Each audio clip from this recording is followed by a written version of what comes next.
Bukan isu biasa, karena narasi tentang listrik dan internet mati selama 7 hari ini tidak muncul dari satu arah, tidak datang dari satu negara, dan tidak lahir di satu momen acak, tapi muncul hampir bersamaan, dibicarakan oleh banyak pihak dengan bahasa berbeda, namun skenario yang serupa, seolah dunia sedang mengirim sinyal yang sama dari banyak pintu sekaligus. Di satu sisi, media menyebutnya ancaman keamanan siber.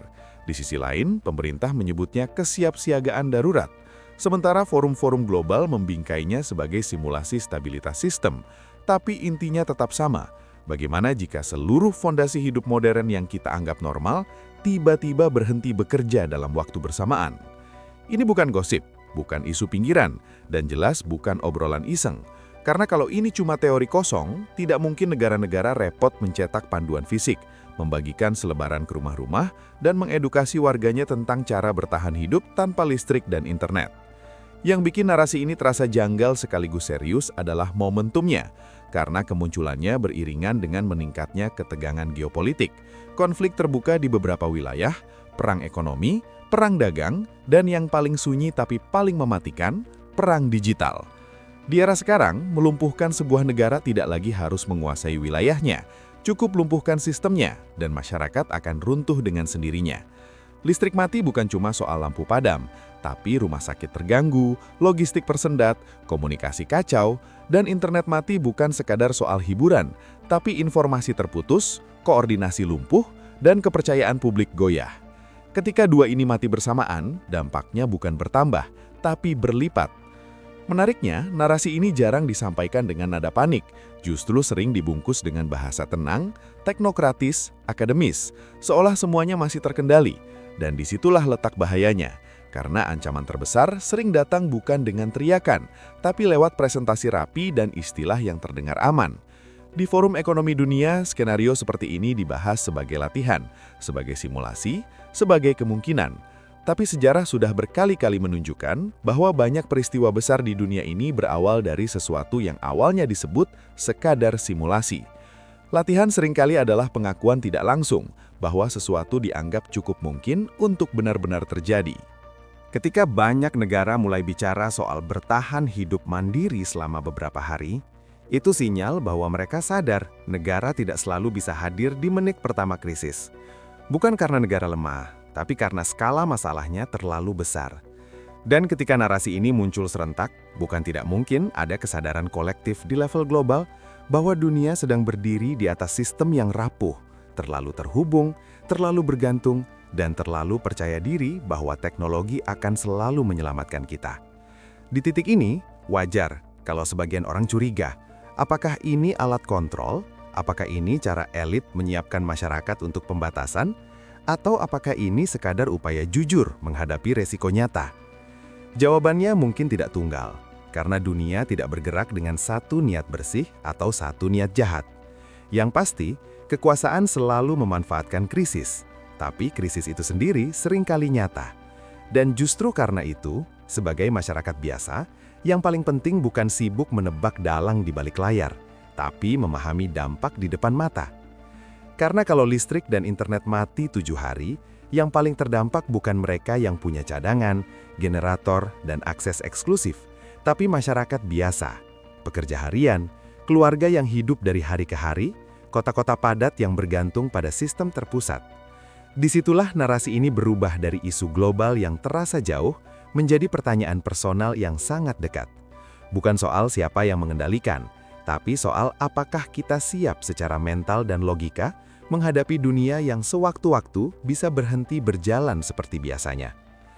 Bayangkan satu pagi lo bangun, rumah masih gelap, bukan karena lampu belum dinyalakan, tapi karena memang listrik benar-benar mati. Ponsel lo cuma jadi benda dingin tanpa sinyal, tanpa internet. ATM tidak bisa diakses, air tidak mengalir. Di luar, suasana kota berubah jadi sunyi yang aneh. Bukan sunyi damai, tapi sunyi yang tegang, seperti jeda panjang sebelum sesuatu yang besar terjadi. Dan di titik itu, gue mau ajak lo sadar, ini bukan adegan film distopia, ini bukan fiksi murahan, ini skenario yang secara serius sudah dibahas oleh negara-negara maju, lembaga keamanan global, dan forum ekonomi dunia. Skenario tentang 7 hari tanpa listrik, tanpa internet, tanpa sistem digital. Dan pertanyaannya bukan lagi apakah ini mungkin, tapi seberapa siap kita kalau ini benar-benar terjadi.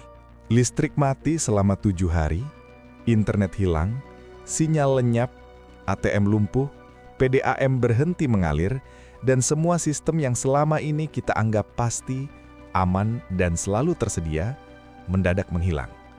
Bukan karena gempa, bukan karena banjir, tapi karena sesuatu yang tidak terlihat.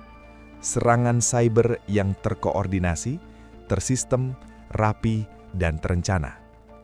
Dalam dokumen global, skenario ini sering disebut sebagai cyber polygon, sebuah latihan perang digital yang mensimulasikan bagaimana sebuah negara bisa dilumpuhkan tanpa satupun peluru ditembakkan. Tidak ada ledakan, tidak ada sirena, tapi dampaknya bisa sama atau bahkan lebih parah. Karena yang diserang bukan gedung, melainkan saraf kehidupan modern. Listrik, data, komunikasi, dan kepercayaan publik. Gue tidak sedang menakut-nakuti, gue cuma pengen jujur. Dunia hari ini terlalu bergantung pada sistem digital. Dan semakin kita bergantung, semakin rapuh kita sebenarnya. Peradaban modern bukan cuma soal gedung tinggi dan teknologi canggih, tapi soal kepercayaan. Kepercayaan bahwa besok listrik masih ada, air masih mengalir, uang di bank masih bisa diambil. Ketika kepercayaan itu runtuh, yang runtuh bukan cuma sistem, tapi psikologi masyarakat.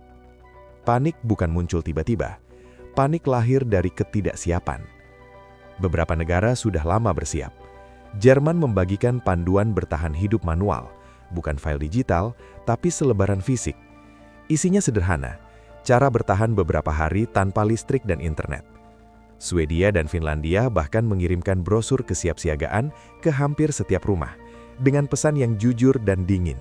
Simpan air, simpan makanan, siapkan penerangan alternatif, dan pahami bahwa negara mungkin tidak bisa langsung menolong semua orang. Ini bukan paranoia, ini realisme. Mereka paham, di era digital, ancaman terbesar sering datang dari sesuatu yang tidak terlihat. Sekarang, kita tarik napas dan bertanya, bagaimana dengan Indonesia? Negara dengan populasi besar, ketergantungan tinggi pada sistem digital, transaksi non-tunai yang makin masif, layanan publik yang terhubung internet, dan masyarakat yang sebagian besar hidup tanpa cadangan jangka panjang. Kalau skenario ini terjadi, apa yang benar-benar terjadi di lapangan? Di hari pertama mungkin masih santai, di hari kedua mulai gelisah, di hari ketiga panik terasa nyata, di hari keempat konflik kecil muncul, antrean air, kesalahpahaman, emosi naik. Dan di hari-hari berikutnya, negara diuji bukan oleh musuh dari luar, tapi oleh ketahanan warganya sendiri. Serangan cyber skala besar sering disebut sebagai perang generasi baru. Perang tanpa wajah, tanpa suara, tapi efeknya bisa brutal. Beberapa analis global bahkan mengaitkannya dengan potensi konflik besar antar negara, termasuk kemungkinan perang dunia berikutnya yang tidak dimulai dengan tank, tapi dengan pemadaman server dan sabotase infrastruktur. Apakah ini alat kontrol elit global atau risiko keamanan nyata? Mungkin keduanya bisa benar dalam waktu yang sama. Kekuasaan selalu ingin mengontrol, tapi dunia juga memang semakin kompleks dan rentan. Yang jelas, ketika sistem mati, manusia kembali ke sifat dasarnya, bukan karena manusia jahat, tapi karena tekanan membuka lapisan paling dalam. Disinilah pentingnya kesiapan, bukan kesiapan ala film, tapi kesiapan logis, mental, dan sosial. Menyimpan air, makanan sederhana, uang tunai secukupnya, dan pemahaman dasar tentang bertahan hidup bukan tanda panik, tapi tanda dewasa.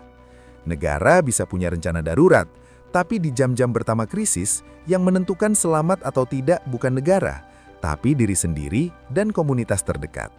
Pandemi kemarin sudah memberi pelajaran pahit. Hal yang dulu dianggap mustahil bisa terjadi cepat. Krisis digital bisa jadi ujian berikutnya. Bukan cuma soal teknologi, tapi soal solidaritas, ketenangan, dan kedewasaan masyarakat. Apakah kita saling bantu atau saling sikut? Apakah kita berpikir jernih atau tenggelam dalam ketakutan? Indonesia punya modal sosial yang kuat, tapi juga punya tantangan besar, literasi krisis yang rendah, dan kecenderungan panik massal.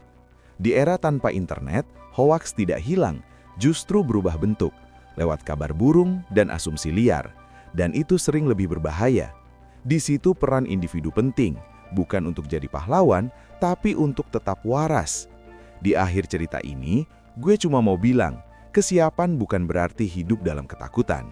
Kesiapan adalah bentuk tanggung jawab terhadap diri sendiri dan orang-orang yang kita sayangi.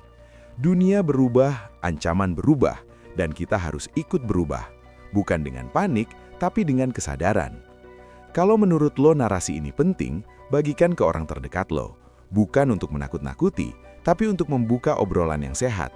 Dan kalau lo merasa konten seperti ini perlu terus dibahas dengan jujur dan kritis, dukung dengan like, share, dan subscribe, supaya diskusi seperti ini tetap hidup, dan semoga kalau suatu hari krisis benar-benar datang, kita bukan termasuk orang yang kebingungan, tapi orang yang siap, tenang, dan tetap manusia.